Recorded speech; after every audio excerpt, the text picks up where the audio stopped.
Sino ang nag-iisip na matagal nang natago ang tunay na nararamdaman ni Maine Mendoza at Alden Richards? Halos dekada pagkatapos ng Aldub craze, nagpasabog si Maine ng katotohanan sa isang bagong video mula sa Eat Bulaga TVJ. Sabay tayong makinig.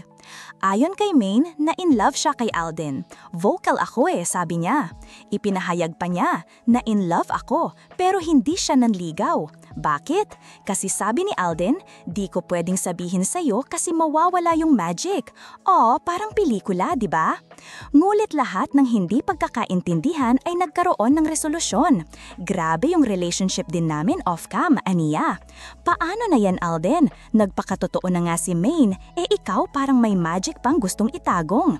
Nagsalita rin si Alden sa isang interview na, yes, hypocrite po ako kung hindi. Appear sa kanya. Kaya naman, sa lahat ng mga Aldub fans, huwag na kayong umasa.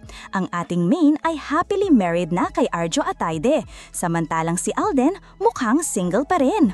Minsan talaga ang mga pag-ibig na hindi natuloy ay nagiging pinakamagandang kwento.